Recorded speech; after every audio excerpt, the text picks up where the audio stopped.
Hi weavers, welcome to our channel just imagine novels. ఈరోజు మన కథ వంశీ మోహన ఎపిసోడ్ 40. ముందు నన్ను ఆలోచించుకునేవు బావా అంటూ మనసులో క్రిష్కి దొరకకుండా ఎలా మోహన్ని అంతం చేయాలని జనార్దన్ ఆలోచిస్తూ ఉండగా డాడ్ అంటూ వచ్చాడు ఒక అబ్బాయి అక్కడికి. హాయ్ రాకేష్ అంటూ సుధాకర్ కొడుకుని పలకరించగానే జనార్దన్ని చూసి హాయ్ మావయ్య అన్నాడు రాకేష్. ఇతను ధీర్ ఫ్రెండ్స్లో ఒకడు. హాయ్ రాకేష్, ఏంటి పార్టీకా అని జనార్దన్ అనగానే అవునంకుల్, ధీరుంటే అందరం చేసుకునేవాళ్ళం, వాడు లేడు. ఆ సుధీర్ సడన్గా ఏదో జరిగి చనిపోయాడు. అందుకే ఇన్నాళ్ళు నేను కూడా ఇంట్లోనే ఉండిపోయాను. కానీ ఈరోజు మా ఫ్రెండ్ ఫనీ బర్త్డే, అందుకే అందరం కలిసి పార్టీ చేసుకుంటున్నాం. మీకు ఇంట్రెస్ట్ ఉంటే జాయిన్ అవ్వచ్చు, మా ఫామ్ హౌస్లోనే పార్టీ అంటూ కన్ను కొట్టాడు రాకేష్. ఈ టైంలో నేను రాలేనులే, నెక్స్ట్ టైం ఏదైనా పార్టీ ఉంటే చెప్పొస్తాను అన్నాడు Janardhan. Okay uncle, bye dad, నేను మీ కార్ తీసుకెళ్తున్నా. ఆ పోలీసులకు ఇన్ఫామ్ చేయండి మమ్మల్ని డిస్టర్బ్ చేయొద్దని అంటూ తండ్రికి కిస్ ఇచ్చి కార్ కిస్ తీసుకున్నాడు రాకేష్. సరే నేను చూసుకుంటాను, కానీ నువ్వు ర్యాష్ డ్రైవింగ్ చేయకు, జాగ్రత్త అంటూ కొడుకును ముద్దు చేశాడు Sudhakar. Okay dad, love you అంటూ ఆనందంగా వెళ్ళిపోయాడు రాకేష్. కొడుకుని అలాగే చూస్తున్న సుధాకర్ని ఏంటి బావా అలా చూస్తున్నావు అన్నాడు జనార్దన్. ఆ సుధీర్ చనిపోయాక నా కొడుకు చాలా భయపడ్డాడు. నేను మినిస్టర్ అయ్యుండిలా నా కొడుకుని ఇంటికి పరిమితం చేసి భయపడడం నచ్చలేదు. ఆ కేసు ఇంకా సాల్వ్ అవ్వలేదు. ఆ హంతకుడు ఎవరనేది తెలియడం లేదు. అందుకే నాకు కాస్త టెన్షన్గా ఉంది అన్నాడు సుధాకర్. వాడు చీకట్లో కాలు జారి కింద పడిపోయి ఉంటాడని నా ఫీలింగ్ బావా. లేకపోతే ఇంట్లో మరొకరుండగా వాళ్లకు తెలియకుండా చంపడం అసాధ్యం కదా, ఆలోచించు అన్నాడు జనార్దన్. నాకు అదే అనిపించింది, కానీ ఎందుకైనా మంచిది సెక్యూరిటీని అలర్ట్ చేయాలి అంటూ సుధాకర్ తన సెక్యూరిటీకి ఫోన్ చేసి బాబును ప్రొటెక్ట్ చేయండి, అలాగని వాళ్ళ ప్రైవసీకి డిస్టర్బెన్స్ కలిగించొద్దు, వచ్చిన వాళ్ళని గమనిస్తూ ఉండండి అని సీరియస్గా ఆర్డర్ వేశాడు సుధాకర్. వాళ్ళు ఓకే సార్ అంటూ ఫోన్ కట్ చేశారు. శరత్కి ఒక ఇన్ఫర్మేషన్ రాగానే క్రిష్కి మెసేజ్ పాస్ చేశాడు. మోహనని జోకొడుతూ ఆలోచిస్తున్న క్రిష్ మెసేజ్ సౌండ్కి ఫోన్ తీసి చూశాడు. శరత్ పంపిన మెసేజ్ చూసి మోహనని జాగ్రత్తగా బెడ్ మీద పడుకోబెట్టి లేచి ఫోన్ తీసుకుని బాల్కనీలోకి వెళ్ళి ఆ డోర్ కూడా క్లోజ్ చేశాడు. తమ మాటలు మోహన వినకూడదు అని. క్రిష్ శరత్కి కాల్ చేశాడు. కృష్ణ, ఆ ముగ్గురు ఈరోజు మినిస్టర్ సుధాకర్ గెస్ట్ హౌస్లో పార్టీ చేసుకుంటున్నారు. అక్కడే ముగ్గురు దొరుకుతారు, ఏం చేద్దాం అని శరత్ అడగగానే క్రిష్ ఆలోచిస్తూ ముగ్గురిని ఒకేసారి వద్దు, డౌట్ వస్తుంది, ఒక్కడిని ఎంచుకుందాం. ఇంతకీ ఆ పార్టీ దేనికి అన్నాడు క్రిష్.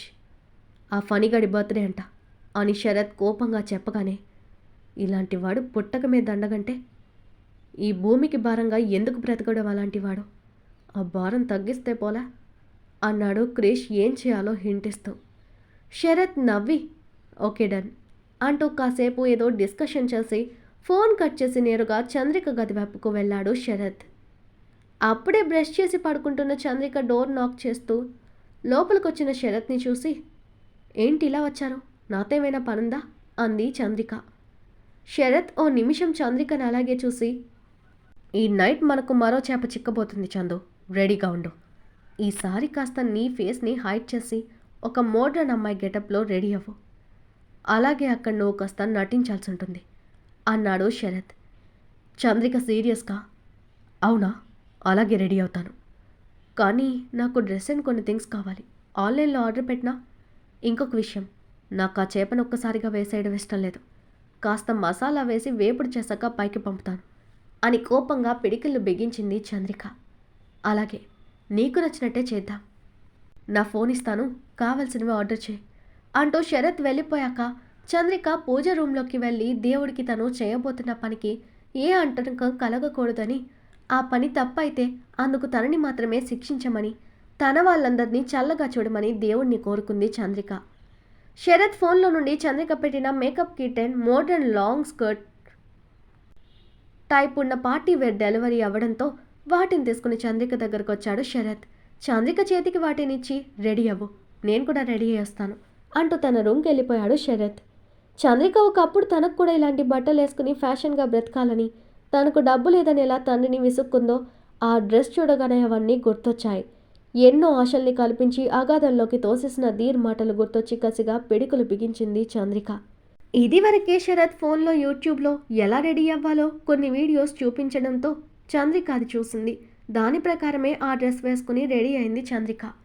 శరత్తో ఫోన్ మాట్లాడొచ్చిన క్రిష్ మోహన పక్కన పడుకుని ఆమె మొహంలోకి చూస్తూ, అమాయకంగా సంతోషంగా బ్రతుకుతున్న మిమ్మల్ని ఇలా బాధలు సుడిగుండలతో తోసేసి గట్టును నిలబడి ఆనందపడుతున్న నా కన్న తండ్రి, నా తమ్ముళ్ళలాంటి వాళ్ళను, వాళ్ళకి తోడుగా నిలిచిన వాళ్ళను ఏం చేసినా పాపం కాదు, అధర్మం అస్సలే కాదు. మేం చేసేది కరెక్ట్. దుష్ట సంహారం తప్పు కాదని గీతలో కృష్ణ భగవానుడే చెప్పాడు అనుకుంటూ ఈ యుద్ధంలో చంద్రికకి శరత్కి ఏ ప్రాబ్లం లేకుండా చూసుకోవాలనుకున్నాడు క్రిష్. అనుకున్నదే తడవుగా తన సెక్యూరిటీకి మెసేజ్ చేసి శరత్ చంద్రికని ప్రొటెక్ట్ చేయండి, కానీ దూరంగా ఉండి చేయండి అని మెసేజ్ పాస్ చేశాడు. వాళ్ళు ఓకే సార్ మేము చూసుకుంటామనడంతో రిలాక్స్గా మోహన మీద చెయ్యేసి ఆమెని దగ్గరకు లాక్కుని కళ్ళు మూసుకున్నాడు క్రిష్. మోహన తెల్లవారుజామున లేచి పూజ ముగించి కాఫీ కలుపుతూ ఉండగా క్రిష్ కూడా అంతకు ముందే లేచి జిమ్ చేసి స్నానం చేసి కిందకొచ్చాడు. మోహన చిరునవ్వుతో, లేచావా కృష్ణ, ఇదిగో కాఫీ అంటూ అతనికి కప్ అందించింది. క్రిష్ మోహనని హత్తుకుని విష్ చేసి వదిలి కాఫీ తీసుకుని టీవీ ఆన్ చేసి కాఫీ సిప్ చేస్తూ న్యూస్ ఛానల్ పెట్టగానే అందులో న్యూస్ రీడర్, బ్రేకింగ్ న్యూస్, మన రాష్ట్ర ఇరిగేషన్ మంత్రి సుధాకర్ గారి ఫామ్ హౌస్లో నైట్ ఆయన కొడుకు రాకేష్ ఫ్రెండ్ ఫనీ అలియాస్ ఫణీంద్ర అనుమానాస్పద స్థితిలో చనిపోయాడు. మనకు అందిన సమాచారం ప్రకారం ఫనీ బర్త్డే అని నైట్ ఫ్రెండ్స్ అంతా సరదాగా పార్టీ చేసుకున్నారు. కానీ ఏం జరిగిందో తెలీదు. తెల్లవారేసరికి ఫనీ శవమై కనిపించాడు. పోలీసులు ఇన్వెస్టిగేషన్ చేస్తున్నారు. అతడిది నార్మల్ డెత్నా లేక ఎవరైనా చంపారా, చంపితే ఎందుకు ఏంటని తెలియాల్సి ఉంది అంటూ ఇంకా ఏదేదో చెప్తుండగా మోహన విసుగ్గా, అబ్బబ్బా కృష్ణ, ఉదయమే ఈ పాడు వార్తలేంటి, ఏమైనా శుభకరమైనది పెట్టక అంది. క్రిష్ నవ్వి, ఓకే మారుస్తున్నానే బాబు అంటూ ఛానల్ మార్చి భక్తి పాటలు పెట్టి, ఇవి ఓకేనా కన్నంబా అన్నాడు వెటకారంగా క్రిష్. నువ్వేమన్నా అనుకో, నాకు ఇలాంటివే ఇష్టం అంటూ ఆ పాటల్ని వింటూ టిఫిన్ ప్రిపరేషన్కి అన్నీ రెడీ చేస్తుంటుంది మోహన. సరే కానీ ఈరోజు లంచ్కి శరత్ని చందుని రమ్మని పిలుస్తాను, వాళ్ళకు కూడా వంట చెయ్యి అన్నాడు క్రిష్. నిజంగా అని మెరిసే కళ్ళతో అడిగింది మోహన. నిజంగా వస్తారు బంగారం.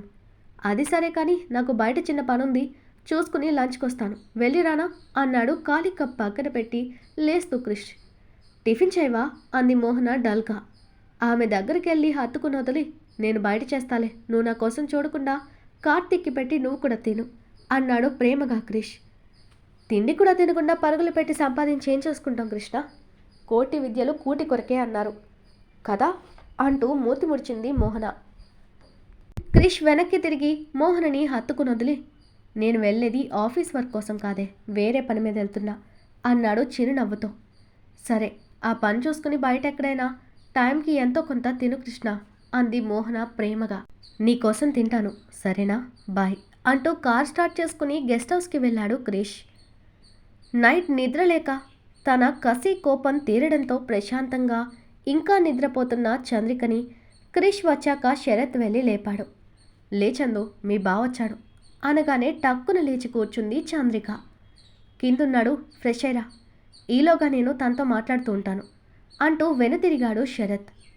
చంద్రిక గబగబా స్నానం చేసి రెడీ అయి కిందకు వెళ్ళి పూజ గదిలో దీపం వెలిగించి దేవుడికి దండం పెట్టుకుని హారతిచ్చి కిచెన్లోకి వెళ్ళి ముగ్గురికి కాఫీ కలుపుకొని ఆఫీస్ రూమ్లో ఉన్న క్రిష్ ఇంకా శరత్ల దగ్గరకు వెళ్ళింది చంద్రిక.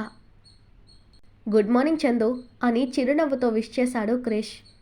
గుడ్ మార్నింగ్ బావగారు అంటూ నవ్వి కాఫీ ఇచ్చింది చంద్రిక. కాఫీ తాగుతూ అప్పటికే శరత్ ద్వారా నైట్ జరిగింది తెలుసుకున్న క్రిష్, చందు నువ్వుకి అజ్ఞాత వదిలేసి మీ అక్క తమ్ముడితో హ్యాపీగా ఉండొచ్చు కదా, మిగిలిన వాళ్ళ సంగతి నేను వీడు చూసుకుంటాం, నీకోసం అక్కడ మీ అక్క మానసికంగా చాలా నలిగిపోతుందిరా, నీకే హాని తనపెడతాడో వాళ్ళని చాలా భయపడిపోతున్నది, అందుకే నా మాట విని వచ్చేయమ్మా అని మార్దవంగా పిలిచాడు క్రిష్. నా పగ ఇంకా తీరలేదు బావగారు, అసలు వాడు బయటకు రావాలి, వాడి మీద నా కోపం కసి బాధ తీరేదాకా వాడికి నరకం చూపించాలి, వాడికి పట్టిన గతి చూసి వాడి కాదు ఏ మృగమైనా సరే మరో ఆడదాని జోలికి వెళ్ళాలంటే మళ్ళీ ఆలోచించాలి, భయపడేలా చేస్తాను వాళ్ళని అని కోపంగా పిడికిలు బిగించి చెప్పింది చంద్రిక. చంద్రిక కోపం వెనుక తన మనోవేదన, బాధ, ఆక్రోశం క్రిష్కి అర్థమై ఇక ఎక్కువ తనని కదిలించలేదు. సరే, నీ ఇష్టం. మీ అక్కని చూడాలన్నావు కదా, ఈరోజు లంచ్కొచ్చే. నీ తమ్ముడిని, మీ అక్కని ఇద్దరిని చూసినట్టుంటుంది అన్నాడు క్రిష్. చంద్రిక శరత్ని చూసింది. అతను ఓకే అని తల ఊపగా, అలాగే బావగారు, వస్తాను. నాకు కూడా వాళ్ళను చూడాలని మనసు తహతహలాడుతుంది అనింది చంద్రిక. సరే, ఇక నేను బయలుదేరినా అన్నాడు పైకి లేస్తూ క్రిష్. నేను ఆఫీస్లో కలుస్తాను కృష్ణ అన్నాడు శరత్. సరేరా బాయ్ అంటూ క్రిష్ అక్కడి నుండి వెళ్ళిపోయాడు. బలదేవ్ ఫనీ డెడ్ బాడీని మార్చురీకి పంపించేసి క్లూ కోసం వెతుకుతుండగా అతనికి ఓ డైమండ్ రింగ్ దొరికింది. దాన్ని జాగ్రత్త చేసి ఇంకా వెతికి ఏం దొరకకపోవడంతో అక్కడ ఉన్న పని వాళ్ళని కొందరిని ప్రశ్నించినా ఏం ఉపయోగం లేకపోవడంతో వెనుతిరిగాడు బలదేవ్. క్రిష్ అక్కడి నుండి తను హైర్ చేసుకున్న సీక్రెట్ ఇన్వెస్టిగేషన్ ఏజెంట్ అడ్రస్కి వెళ్ళాడు. అతడు ఏజ్డ్ పర్సన్ అనుకున్నాడు, కానీ ఇంచుమించు తన ఏజ్ వాడే కావడంతో హాయ్ అంటూ తనని తాను పరిచయం చేసుకున్నాడు క్రిష్. శరత్ ముందే చెప్పడంతో అతను షేక్ హ్యాండ్ ఇచ్చి, మీరేనా క్రిష్ అంటే? నా పేరు ప్రణవ్. మీరు ఏ పర్పస్ కోసం నన్ను అప్రోచ్ అయ్యారో తెలుసుకోవచ్చా అన్నాడు ప్రణవ్.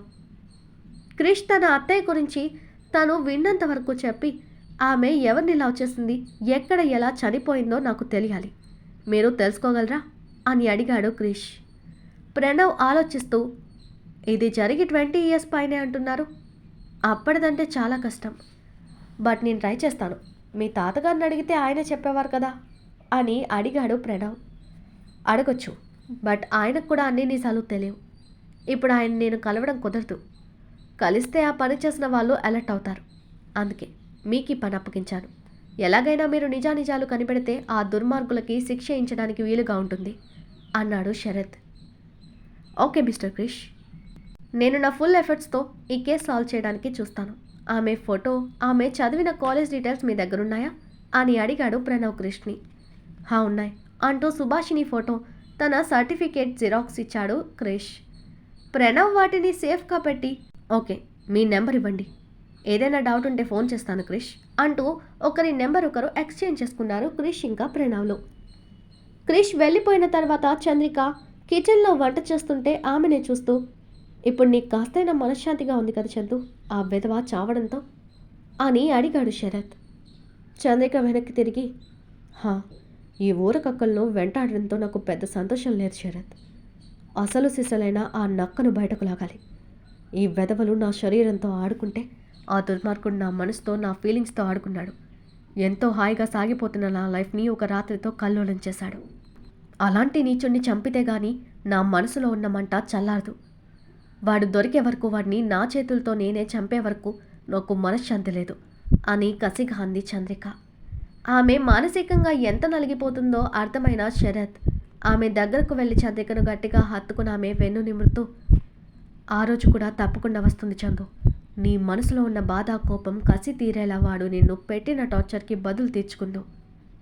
నీకు నేనెప్పుడు వెన్నంటే ఉండి నీకు తోడుగా నీడగా ఉంటాను, ప్రామిస్ అంటూ ఆమె నుదుటిన ముద్దు పెట్టాడు. చంద్రిక మౌనంగా కన్నీళ్లతో అలాగే కళ్ళు మూసుకుని ఉండిపోయింది.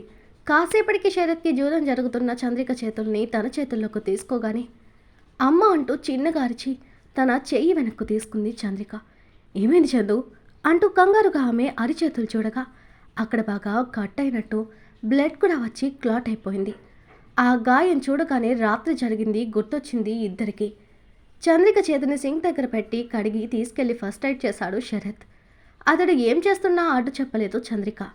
నేను వంట చేస్తాను, నువ్వు రెస్ట్ తీసుకో చందు అంటూ ఆమెను వదిలి శరత్ కిచెన్లోకి వెళ్ళాడు. బెడ్ మీద పడుకున్న చంద్రిక తన అరచేయి చూస్తూ నైట్ జరిగింది గుర్తు చేసుకుంది. పార్టీ జరుగుతున్న ప్లేస్కి శరత్ ఇంకా చంద్రిక మారువేషాల్లో చేరుకున్నారు. ఆ హడావిడిలో వాళ్ళు ఎవరని అక్కడున్న ఎవ్వరూ పట్టించుకోలేదు. లోపలికి వెళ్ళిన ఇద్దరికి అక్కడ ఫనీ తన ఫ్రెండ్స్ అందరి మధ్య ఆనందంగా కేక్ కట్ చేస్తుంటే చూస్తూ ఒక పక్కగా నిలబడ్డారు. అది అయిపోగానే అందరూ డీజే అరేంజ్మెంట్స్తో తాగుతూ డాన్సులు చేస్తూ ఎంజాయ్ చేస్తూ ఉండగా శరత్ చంద్రికకు సాయం చేశాడు, వెళ్ళి వాడి కంట్లో పడేలా చూడమని. ఓకే అంటూ చంద్రిక కూడా వాళ్ళలాగే ఒక గ్లాస్ చేతిలో పట్టుకుని వయ్యారంగా ఫనీ తనని చూసేలాగా కాస్త అతని పక్కకు వెళ్ళింది. ఫ్రెండ్స్తో మందు తాగుతున్న ఫనీ చంద్రికను చూసి, ఈ అమ్మాయి ఎవరు, కొత్తగా ఉందే, నేనెప్పుడు చూడలేదే, కొత్త పిట్లా ఉంది అనుకుంటూ తన దగ్గరికి వెళ్ళాడు. కాస్త దూరంగా సింగిల్ సోఫాలో కూర్చుని మందు తాగుతున్నట్టు నటిస్తున్న చంద్రిక పక్కన కూర్చుంటూ హాయ్ బేబీ అన్నాడు ఫనీ.